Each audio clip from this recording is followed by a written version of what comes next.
추석 명절을 앞두고 있어서 말씀을 이렇게 명절에 맞는 설교를 했으면 좋겠는데, 우리 교회가 이제 전도 우리가 축제를 해야 되는 상황이 있어서 오늘부터 한 달 동안 전도에 관한 메시지를 계속 전하려고 합니다. 그럼 이런 얘기를 하면 또 그래요. 목사님 뭐 전도 외쳐봤자 전도 잘 안 되는데 뭐 해도 지난해도 그렇고 그 전에도 그렇고 뭐 그 안 되는 거 언제까지 그렇게 외칠 겁니까? 그러면 우리는 존재의 이유를 잃어버린 존재가 되는 것이에요. 교회가 왜 존재합니까? 성도로서 우리가 하나님께서 왜 하나님이 우리를 당신의 자녀로 불러주셨을까요? 우리는 그 사명, 그 목적, 그 이유를 잃어버리고 살아간다면 우리가 신앙생활할 이유가 없는 것입니다. 여러분. 뭐 나 혼자 예수 잘 믿고 천국 가야지, 그건 아니라는 거예요. 여러분. 하나님 앞에 섰을 때 하나님이 우리에게 뭐라고 얘기하실까요? 야, 뭐 지금 분위기도 그렇고 나라 상황도 그렇고 경제 여건도 그렇고 내 형편이 이런데 무슨 전도야? 그러면 주님 앞에 섰을 때 주님이 우리에게 물으실 거예요. 너는 뭐 하다 왔느냐? 할 말이 없잖아요, 여러분. 한 명이라도 전도했느냐? 전도하지 못했다면 하나님 앞에 뭐라고? 핑계 댈 겁니까? 내 형편이 이래서, 상황이 이래서, 여건이 이래서 하나님 앞에 핑계 댈 수 있을까요? 없습니다, 여러분. 그건 우리가 해야 될 일인 것이에요, 여러분. 어떤 상황에서도 어떤 형편에서도. 사도 바울이 감옥에서도 복음을 전했어요, 여러분. 감옥에서도 복음을 전했다는 거예요. 자, 이렇게 시원한 계절인 가을이 왔습니다, 여러분. 가을이 오면 제일 먼저 떠오르는 게 뭘까요? 풍성함, 또 추수, 뭐 이런 것들이 떠오르죠, 여러분.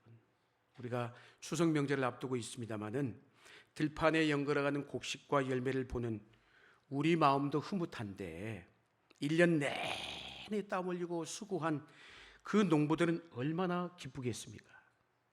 우리의 기쁨하고는 비교할 수 없죠, 여러분. 아마 농부이신 하나님도 똑같다고 생각해요. 우리 성도들에게 있어서 야, 저분은 저런 열매를 맺고 있구나. 저 사람은 또 저런 열매를 맺었구나. 그런 열매를 보시면서 하나님이 기뻐해야 되지 않겠습니까? 오늘 본문의 말씀을 보면 우리 예수님께서도 열매를 얼마나 중요하게 여기신다는 것을 알 수가 있어요. 자, 우리 16절 우리 다시 한번 읽겠습니다. 16절 말씀만 같이 읽습니다. 시작.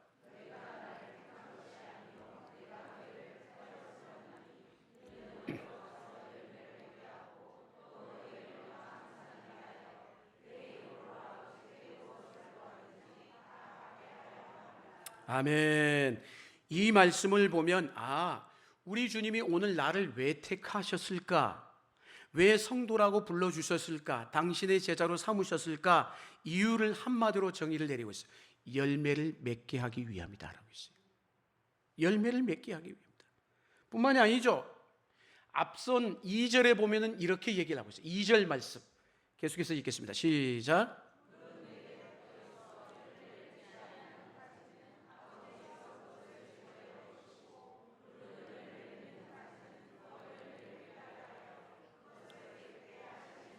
아멘. 말씀에 뭐라고 얘기하고 있습니까? 열매를 맺으면 하나님께서 어떻게 하신다고요? 열매를 맺게 하기 위해서 가지를 다 이렇게 깨끗게 한다라고 했어요. 그런데 반대로 거꾸로 뭐라고 했어요? 열매를 맺지 않으면 어떻게 하시겠다고요? 그것을 제거해 버리시겠다. 한마디로 버려버리시겠다는 거예요. 무서운 말씀이에요. 열매 맺지 않으면 그 나무의 효용 가치가 하나도 없지요. 우리도 마찬가지예요. 성도로서 하나님이 불러주시고 우리 믿음의 자녀들도 하나님께서 세우셔서 이 교회를 세워가시는데 하나님이 가장 우리에게 기뻐하시고 맡기신 사명이 있다면 뭐예요? 복음 증거예요. 그 전도의 열매를 맺지 않으면 하나님이 어떻게 하시겠다고? 버리시겠다라고 했어요. 버리시겠다라는 거예요. 그러면 오늘 주님께서 말씀하시는 여기서 얘기하는 열매가 뭘까요? 이 열매. 우리가 흔히 열매 얘기하면 성경에서 사랑, 희락, 화평, 오래 참음, 자비, 양선, 충성, 온유, 절제 이렇게 성령의 9가지 열매를 떠올리기가 쉬워요. 그 이외에도 많은 열매들이 있겠죠. 그러나 오늘 본문에서 얘기하고 있는 이 열매는 엄연히 들여다보면 뭐냐? 사람이에요, 사람. 사람의 열매를 맺으라는 거예요. 구약성경 잠언서 11장 30절에 우리 한번 이런 말씀이 있습니다. 한번 읽을까요? 시작. 의인의 열매는 생명나무라. 지혜로운 자는 사람을 얻느니라. 아멘.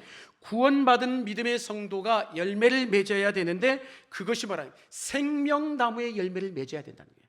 그 생명나무의 열매는 뭐예요? 곧 사람을 얘기하는 것이에요. 예수님께서 2000년 전에 인간의 몸을 입고 이 땅에 오셔서 복음을 전하시고 하늘로 승천하시기 전에 제자들에게 뭐라 했어요? 이렇게 얘기했죠. 너희는 온 천하에 다니며 만민에게 복음을 전파하라. 그러시면서 최대의 지상 명령, 사명을 부여하셨어요. 그러나 그 명령이 주어진 지 2000년이라는 시간이 흘렀습니다, 여러분. 지금 세계 인구가 70억 명이 넘어가죠.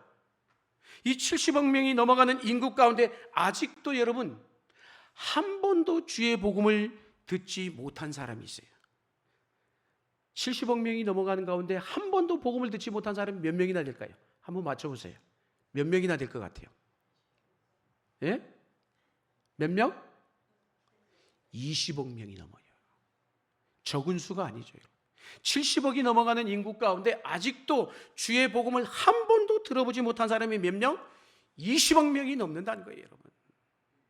여러분, 예수님은 과연 우리에게 이 명령을 주실 때 그런데 불가능한 명령을 주셨을까요? 하지 못할 것을 우리에게 맡겨주셨겠냐고요. 저는 그렇게 생각하지 않습니다. 그렇다면 왜 아직도 이 20억 명이 넘어가는 사람들이 한 번도 복음을 들어보지 못했을까요? 왜 아직도 이들이 예수가 그리스도가 누구인지를 알지 못하고 또 천국과 지옥이 어떤 곳인지 한 번도 들어보지 못했을까요? 대답은 간단해요. 우리 믿음의 그리스도인들이 예수님의 지상명령인 복음의 사명을 이행하지 않고 있기 때문인 것이에요. 여러분이 물어봅니다. 우리가 전도하는 것, 전도 얘기하지만 예전에 훨씬 전도를 많이 했어요? 지금이 전도를 많이 하고 있어요? 예? 언제? 예전이 훨씬 많이. 여기 앉아 계신 분들도 다 전도하면 옛날에는 많이 했는데, 예전에는 제가 많이 했는데 지금은 어때요? 하고 있습니까? 안 하잖아요. 잘 안 된다고, 뭐 이렇다고 저렇다고 핑계가 많죠. 여러분, 복음을 전함에 있어서 어려운 상황이 주어지지 않은 적이 한 번도 없어요. 복음을 전하는데 좋은 환경이 어디 있습니까? 여러분, 그만큼 우리 믿음의 성도들이 전도에 대해서 알고는 있지만 머리로만 생각하고 있는 거예요. 해야 되는데 뭐 이래서 안 된다, 저래서 안 된다. 정말 그 말씀을 내 가슴에 새기고 정말 이 말씀이 얼마나 소중한지를 깨닫고 내 삶 속에 실천하며 적용하며 살아가고 있느냐라는 거예요. 되든지 안 되든지 전해야 되는 것이에요. 우리는 전해야 될 책임이 있는 것이에요. 미국의 교인 수가 한 3만 명이 넘어가는 교회에서 한 설문조사를 했어요. 설문조사를 했는데 어떤 설문조사를 했느냐? 교인들 가운데 직접 내가 전도해서 한 영혼이라도 주님께 인도한 수가 얼마나 될까? 조사해 보니까 몇 퍼센트 나왔을 것 같아요? 5%도 안 나왔어요. 5%도. 직접 전도해서 그냥 뭐 소문 듣고 그냥 내가 신앙생활하지 스스로 자원해서 이래서 오신 분들이 태반이지, 누가 나를 전도해서 데리고 온 사람은 5%도 안 된다는 거죠. 5%도. 충격적인 결과이죠. 이거는요, 우리 교회도 똑같더라고요. 제가 출석 가능한 우리 교인 수가 한 200여 명 가까이 돼 가는데 올해 우리가 교회에 등록한 수가 16명이에요. 16명 가운데 제가 16명이면 10%도 안 되는 거예요. 전도 수가. 우리 교인 수에 비해서요. 이 중에 순수하게 전도되어 온 사람이 몇 명이나 될까요? 제가 봤어요, 여러분. 몇 명이나 될 것 같아요? 예? 한두 명이에요, 한두 명. 제가 많이 생각해서 2명까지 쳐주면 그렇게 되는 거예요. 그러니까 뭐예요? 실제로 전도에서 온 사람은 1%밖에 안 되는 거예요. 1%밖에 안 되는 거예요. 그럼 나머지 99%는 죄송하지만 단 한 사람도 전도하지 않고 있다는 거예요. 전도하지 않으면서 어떻게 하나님 앞에 설 수 있겠습니까, 여러분? 전도하지 않으면서 무슨 큰 소리를 칠 수 있겠습니까, 여러분? 그러면 왜 우리가 전도의 열매를 맺지 못하고 있는 것일까요? 우리가 세상을 복음화하는데 실패하는 데는 너무나도 분명하고 확고한 이유가 있어요. 그건 뭘까요? 아까도 얘기했습니다. 전도가 얼마나 중요한지, 영혼 구원이 얼마나 중요한지 실제적으로 모르고 있기 때문인 것이에요. 생각은 해요. 다 해야지, 마음은 갖고 있죠. 그런데 실제적으로 안 하고 있다는 건 뭐예요? 그만큼 중요하게 생각하지 않는다라는 거예요. 뭐 누군가 하겠지. 그만큼 그 중요성을, 실상을 인식하지 않고 살아가고 있다는 거죠. 만일 영혼을 그리스도께로 인도하여 구원받는 게 얼마나 중요한지를 안다면 어떻게 될 것 같아요? 어떤 희생도 불사할 것입니다. 어떤 불편도 참고 한 영혼을 구원하려고 할 것입니다. 여러분, 이 세상에서 영혼을 구원하는 것보다 더 중요한 일은 없어요. 여러분, 우리는 우리가 중요하다고 생각하는 일 있죠. 여러분이 중요하다고 생각하는 일 있어요, 없어요? 있다라면 그 중요하게 여기는 일을 위해서 어떻게 해요? 시간도 투자하고, 물질도 투자하고, 에너지도 투자하고, 심지어는 힘을 다하여, 죽을 힘을 다하여 아마 그 일을 하려고 할 것입니다. 공부가 중요하니까 학생이, 공부가 중요하니까 시간과 돈과 젊음을 바쳐서 학업에 그렇게 열중하잖아요, 여러분. 중요함을 알기 때문에. 집이 중요하다고 여기는 사람은요, 집을 사는데 안 먹고 안 쓰고 죽어라 벌고 수고해서 저축하고 은행에 빚까지 내서 집을 사잖아요, 여러분. 부모는 자식이 아프면 돈 생각하지 않고 병원으로 달려가죠, 여러분. 그러지 않겠습니까? 왜 그렇게 할 수 있는 것일까요? 내 자식이 소중하기 때문인 것이에요. 마찬가지인 것이에요. 한 영혼을 주님께로 인도하는 것이 얼마나 소중한지를 깨달을 수 있다면 우리가 한 영혼에 대한 자세, 전도와 복음 증거에 대한 태도는 달라지게 될 것입니다. 할렐루야. 그렇다면 영혼을 구원하는 전도가 왜 그렇게 소중하고 중요한 것일까요? 세 가지로 말씀을 드립니다. 첫 번째, 같이 한번 읽겠습니다. 시작. 아멘. 무엇 때문이라고요? 한 영혼의 가치 때문이다라고 말씀을 하고 있습니다. 여러분, 프랑스의 한 의사가 사람의 영혼의 무게가 얼마인지를 알아냈다라고 주장을 했어요. 영혼의 무게가 뭐가 있을까? 우리가 상상이 안 가잖아요. 얼마나 됐는지. 그래서 이분이 환자가 죽기 직전에 정말 매우 섬세한 저울에다가 올려놨답니다. 올려놨어요. 사람을 올려놨어요. 그리고 그 환자가 죽고 난 이후에 직후에 다시 무게를 달아봤어요. 달아봤더니 그 환자가 죽고 난 이후에 몸무게가 약 21g이 줄었더래요. 21g이 줄었더래요. 그래서 이분은 영혼의 무게를 뭐라고? 21g이라고 정의를 내린 거예요. 그러나 이건 중요하지 않죠, 여러분. 영혼의 무게가 얼마나 되느냐는 것보다 더 중요한 것은 한 영혼의 가치, 한 영혼의 가치란 말이에요. 예수님은 한 영혼의 가치를 어떻게 여겼어요? 천하보다도 귀하다라고 여겼어요. 여러분, 천하보다도. 우리가 잘 아는 마가복음 여러분 8장 36절 37절 말씀 우리 같이 한번 읽겠습니다. 시작.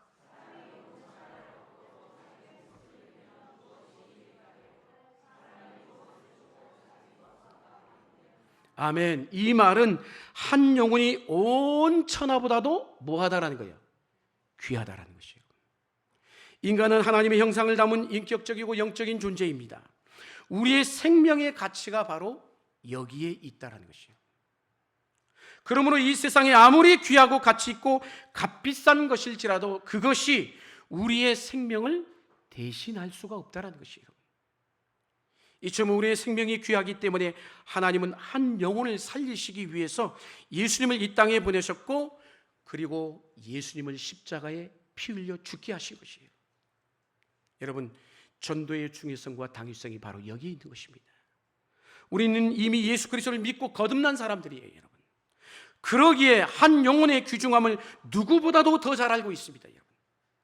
그러므로 온 천하보다 귀한 생명들이 지옥불에 떨어지고 영원히 죽는 것을 우리가 막아야 하는 것이에요.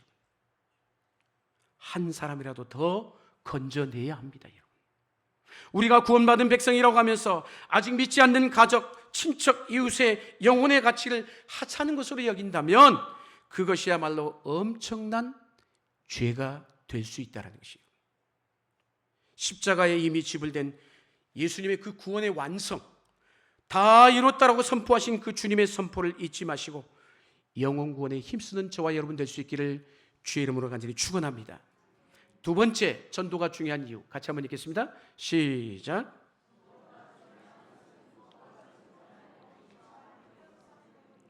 아멘. 예수 그리스도를 구주로 믿기만 하면 누구나 다 구원 얻고 영원한 천국으로 들어가는 걸 우리가 알고 있고 믿고 있습니다. 그러나 거꾸로 반대로 예수 그리스도를 구주로 믿지 않는 사람은 누구나 어떻게 돼요? 심판받고 지옥에 갑니다. 여기는 예외란 없어요. 예외란. 요한복음 3장 18절에 이런 말씀이 있죠. 한번 읽겠습니다. 시작. 그를 믿는 자는 심판을 받지 아니하는 것이요 믿지 아니하는 자는 하나님의 독생자의 이름을 믿지 아니하므로 벌써 심판을 받은 것이니라. 아멘. 저 말씀을 보면 아무리 도덕적으로 결함이 없고 깨끗한 사람이라도 예수 그리스도를 구주로 믿지 아니하는 사람은 어떻게 된다는 거예요? 심판을 받는다는 것이죠. 이미 사형 선고를 받은 상태라고까지 표현하고 있는 것이에요. 따라서 우리가 그들에게 남은 일은 뭘까요? 그들이 심장이 멎은 순간 결국은 그들은 지옥으로 가는 일만 남아있을 뿐인 거예요. 여러분, 지옥을 꾸며낸 이야기로 알고 상상으로 만들어낸 이야기로 알고 있다면 그건 일생일대의 최고의 착각 중에 하나인 것이에요. 우리 예수 믿는 사람들도 보면 지옥을 지어낸 얘기로 생각하시는 분들이 계셔요. 상상 속의 이야기라고 생각하시는 분들이 계십니다. 어떤 사람은 그렇게까지 얘기하다. 지옥은 사람들을 착하게 살도록 하기 위해서 꾸며낸 이야기다. 그렇게 생각하시는 분들이 계셔요. 절대 그렇지 않습니다. 지옥은 실존합니다, 여러분. 그곳은 영원한 고통 위에 있는 것이고 그곳은 스스로를 구해낼 수도 없는 것이며 심지어 죽고 싶어도 죽을 수 없는 곳이 지옥입니다, 여러분. 1946년 12월 7일 미국 애틀란타시에 있는 위네코프라는 호텔에서 대형 화재가 났어요. 이 화재로 투숙객 304명 가운데 119명이 죽고 65명이 부상을 당했습니다, 여러분. 화재가 나자 사람들이 어때요? 살기 위해서 막 안간힘을 쓰고 불길 속에서 살기 위해서 호텔에서 그냥 살려고 뛰어내린 거예요. 고층 호텔인데요. 그들 중에 그래서 창문에서 뛰어내리다가 도로에서 떨어져 죽은 사람, 어떤 사람은요 중간에 고압전선이 있는데 거기에 뛰어내리다가 거기에 걸려가지고 감전돼가지고 타서 죽은 사람도 있어요. 그런가 하면 어떤 사람은 나무 위에 떨어지기도 했어요. 여러분, 왜 이들이 그곳에서 떨어지면 죽을까 안 죽을까? 죽을 위험이 있잖아요. 그럼에도 불구하고 왜 그걸 불사하고 그들이 뛰어내렸을까요? 그건 다른 게 아니에요. 그 화재로 인해서 그 호텔의 불이 너무나도 뜨거웠기 때문에 견딜 수가 없어서 그런 거예요. 너무도 뜨거우니까 고압선도 안 보인 거예요. 도로도 안 보인 거예요. 그래서 그냥 어디서든지 살고자 해서 뛰어내린 것입니다, 여러분. 너무 뜨거우니까. 그런데 여러분, 지옥의 불이 그 호텔의 불길과 비교할 수 있겠습니까? 지옥에는 뛰어내릴 창문도 없어요, 여러분. 불길을 피할 수 있는 길이란 전혀 없다라는 거예요. 전혀 없다라는 거예요. 믿지 않는 영혼은 다 이렇게 불심판을 받아야 될 위험에 노출되어 있는 것입니다, 여러분. 전도가 중요한 것은 바로 영혼들이 이처럼 위험성에 노출되어 있기 때문인 것이에요. 그렇기 때문에 우리는 만나는 사람마다 예수를 그리스도라 복음을 전해야 되는 것이에요.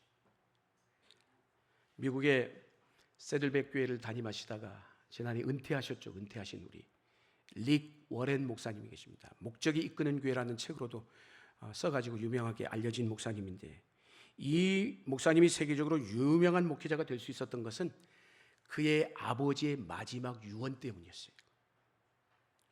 이 부친이 2년 정도의 암투병을 한 이후에 이제 죽음을 눈앞에 두고 있었어요. 임종을 앞두고 있는데 돌아가시기 일주일 전에 암의 고통을 해서 그냥 정신이 막 혼미해지고, 돌아가시기 이틀 전부터는 막 안절부절 그냥 막 그래가지고 막 일어섰다 앉았다 그런 상황 속에 있었어요. 그때 그가 아버지의 임종 곁에서 지키면서 아버지에게 그런 질문을 했대요. 아버지, 마지막으로 뭘 하고 싶으세요? 아버지, 이제 마지막인데 뭘 하고 싶으시냐라고 물었어요. 그랬더니 가쁜 쉼을 몰아쉬면서 그의 부친이 아들에게 이런 말을 반복했다는 거예요. 어떤 말을? 한 영혼이라도 더 복음을 전하고 싶구나. 한 영혼이라도 더 복음을 전하고 싶구나. 예수님을 위해서 한 사람이라도 더 구원해야 돼.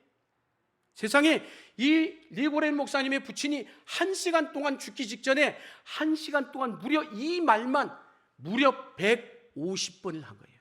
반복해서 한 영혼을 더 전도하고 싶다고. 그리고 마지막 임종하시기 전에 리고렌 목사님의 머리에 손을 올리시고는, 아들아, 예수님을 위해서 한 사람이라도 더 구원해라. 예수님을 위해서 한 사람이라도 더 구원해야 돼. 그러면서 마지막 유언의 말을 남기신 것입니다. 그때부터 이 리고렌 목사님은 그 세들백 교회를 구도자 예배를 드리기 시작해요. 구도자가 뭐예요? 처음 예수 만난 사람, 처음 예수 믿기 위해서 나오신 분들을 위해서 거기에 초점을 맞추고 모든 예배가, 모든 성도들이 거기에 중심적으로 교회가 돌아가기 시작한 거예요. 그래서 교회가 폭발적으로 성장하기 시작했습니다. 우리는 리고렌 목사님처럼 될 수도 없고 될 이유도 없어요, 사실은. 그러나 리고렌 목사님의 가슴에 불을 붙였던 그 사명의 뭐, 한 영혼이라도 구원해야 돼, 한 영혼이라도 구원해야 되는 이 사명의 말을 우리 모두가 되새겨야 될 줄로 믿습니다. 마지막으로 전도가 중요한 이유, 같이 한번 읽겠습니다. 시작.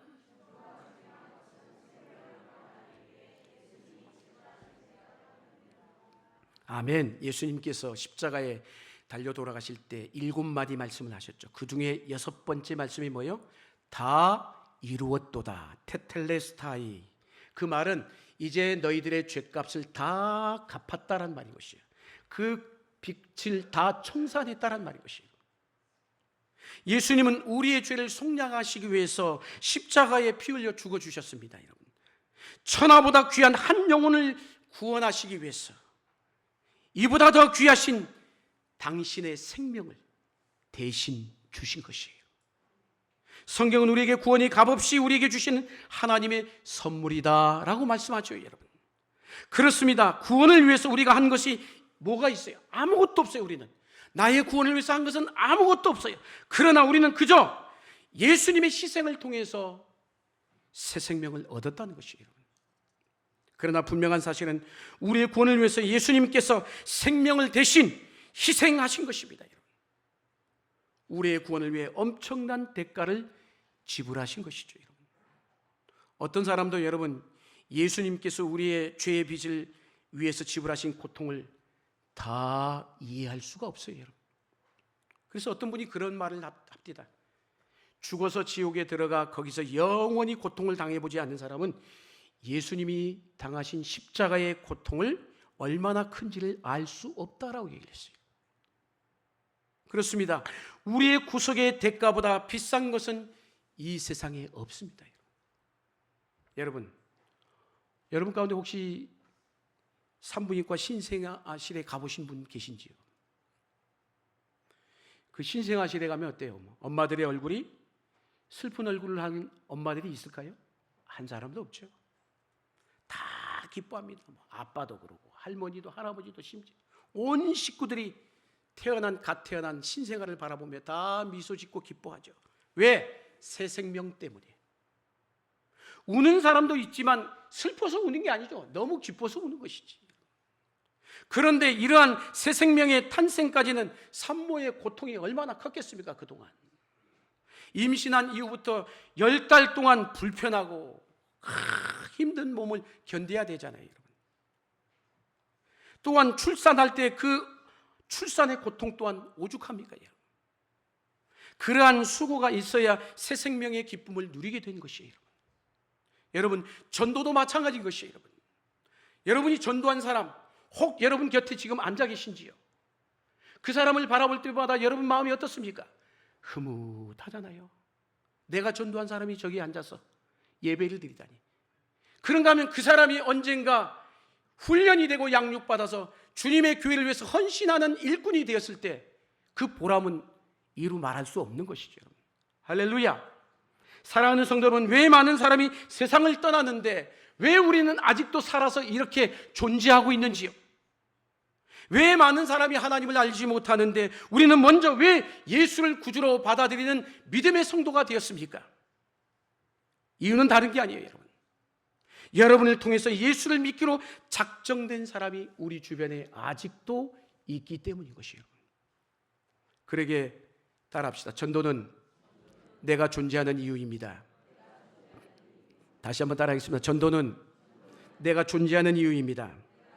그리고 전도는 우리가 감당해야 될 최고의 사명인 것이에요. 여러분, 전도 대상자를 놓고 하루에 단 10분이라도, 아니 일주일에 한 달에 한 번이라도 기도해 보신 적이 있는지요? 오늘 여러분에게 감히 도전합니다. 전도하고 싶은 마음이 있을 수도 있고 없을 수도 있어요. 그러나 주님이 우리에게 부여하신 명령이에요, 여러분. 타이든 자이든 간에 이 한 달 동안 여러분 작정하시면서 기도하시되 내가 전도할 사람이 누구인지 찾아보십시오. 그리고 그 대상자를 여러분 찾으셔서 여러분 정하십시오. 그리고 여러분에게 나눠드릴 앞으로 이 신청서에다가 적어서 내시면은 극동방송에서 전도특공대 100명이 때마다 시마다 정해서 복음을 전할 것이고 기도의 용사 300명이 중보하며 기도할 것입니다, 여러분. 이 일에 여러분이 동참하기를 제가 여러분에게 권유하는 것이에요. 한 영혼을 구하기 위해서 물질이 아깝게 여기지 않고 투자하며 살아본 적이 있는지요? 그러한 수고를 아끼지 않을 때 마침내 주님이 뜻이 이루어지고 그러한 신앙생활의 전도의 열매를 기대할 수 있지 않겠느냐라는 것이죠. 오늘 주신 말씀을 통하여 내가 이 땅에 보냄을 받은 이유를 우리는 분명히 다시 한번 알아야 합니다. 많은 나라 가운데 이 대한민국 가운데 이 서귀포 땅에, 서귀포에서도 이 땅에 있는 많은 교회 가운데 우리 교회에 보내신 데는 놀라운 하나님의 뜻이 있는 줄로 믿습니다. 내게 맡기실 일이 있기 때문입니다. 내가 구원해야 될 영혼이 있기 때문인 것입니다. 영혼 구원의 소중함을 기억하시고 더욱 전도에 최선을 다하셔서 우리 교회를 향하신 하나님의 뜻과 우리를 선택하신 주님의 뜻을 이루어드리는 복된 삶을 살 수 있기를 주의 이름으로 간절히 축원합니다. 기도하시겠습니다.